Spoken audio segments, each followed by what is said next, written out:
All right, hello, it's Chris Axelrad. I just want to talk to you today about the concept of what we call epigenetics. I'm here at this conference, and it's the Integrated Fertility Symposium here in Vancouver, Canada.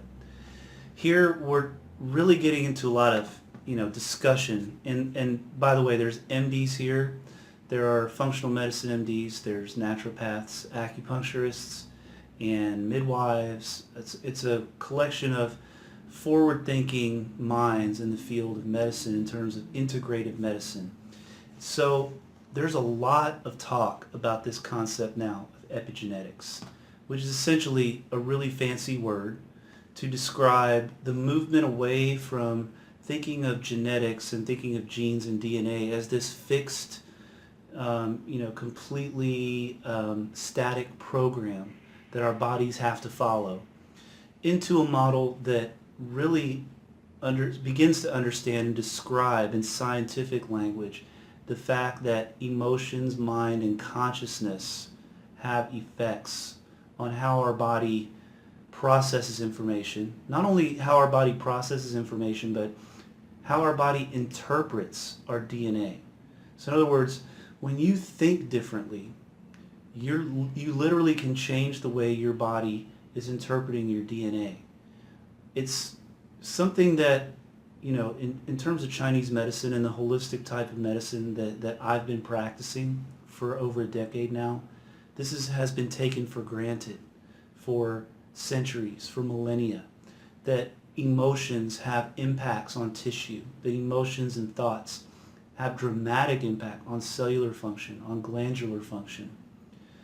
And what's interesting is now in Western medicine, in conventional medicine, conventional science, is finally finding a way to explain this in a way that allows them to use their scientific language, which then opens up the door for them to start to have these discussions about epigenetic, or what we can call effects that come from beyond the genes, which is what epi stands for, is beyond. So epigenetic, or beyond genetic control of how cells and tissues function. So it's an amazing thing to see this sort of critical mass that's starting to come to the fore within conventional science of how to understand, interpret, measure the effects of emotions, beliefs, consciousness, thoughts on biology, and that these are very real effects.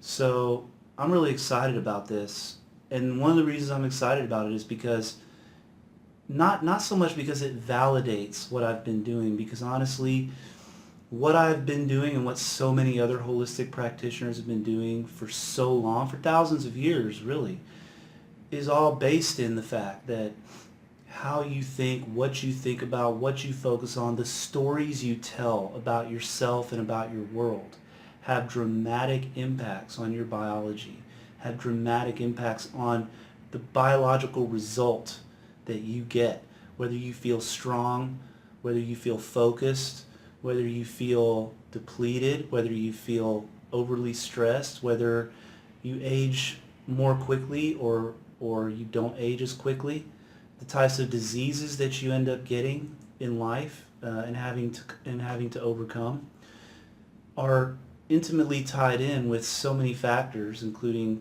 what you eat. And so there's a lot of talk about the epigenetics of nutrition, and so how eating certain foods, and whether they're healthy foods or they're unhealthy foods, how they literally changes how your body reads your genetic code, how thinking certain thoughts and having certain beliefs, whether those beliefs are positive and hopeful or whether those beliefs are negative and pessimistic, the bottom line is those thoughts and beliefs will start to change your body's interpretation of its own DNA. Not only that, but lifestyle habits, sleep, exercise, things like that, relationships even. And so the point is this: you are like a transmitter of information, and the information that you're expressing and the information that you're receiving has profound impacts on the transmitter, which is your body, which is your biology. So take care of yourself from the standpoint of the things that you focus on, the things that you think about, the things that you choose to believe about your limitations or your strengths.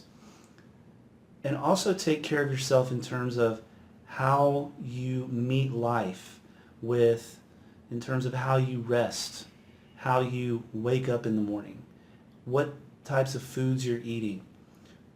Are you drinking water or are you drinking Diet Cokes and coffee all day long?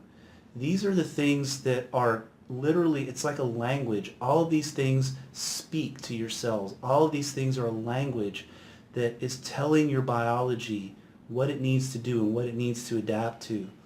And by doing things that are more in line with your body's natural and our body, you know, we all have evolved on this planet over millions and millions of years alongside the oceans, the forests, the plants, the animals, all of these different natural things, the sun and the moon. And so the important thing is harmonize with nature as much as you can. When you harmonize with nature and you eat whole natural foods, you sleep at night and you're awake during the day, you move your body as nature intended, you keep your mind clear and free of a lot of external distractions. You don't watch the news all day. You don't read about what other people are doing all day, but you focus on your world and what you can do to improve it. These things will help you not only be more healthy and live longer, they improve the quality of your life. They give you more purpose and focus. And, you know, in terms of the work that I do in my clinic, that's what I do. That's my main focus with my patients, is to build strength and to build purpose. Strength leads to purpose. And when you feel that sense of purpose, everything in your life changes. Everything in your life becomes more meaningful. Everything in your life has more power and more direction. And that includes your diet, eating the right foods so that you have that strength. It includes your lifestyle, and it includes your thoughts and your beliefs. And so the medicine that I practice is all about strengthening nature, strengthening biology, herbal medicine, nutrition, acupuncture, doing mind-body exercises that have a very specific purpose to help redirect the biology, to redirect that epigenetic influence, to go in a positive direction, to support healing, strength, and change. And so I just wanted to give a little talk about epigenetics, since we've been talking about it here so much at this conference. You're going to hear more about it as time goes on. Trust me, it's going to start to come out in mainstream media. And the bottom line is this: don't let it fool you into thinking it's some kind of difficult thing or some kind of big scientific concept. It's a big word to describe something very simple, which is the fact that you as spirit have amazing healing power. So don't forget that, and I hope that you enjoyed this video, and we'll see you on the next one.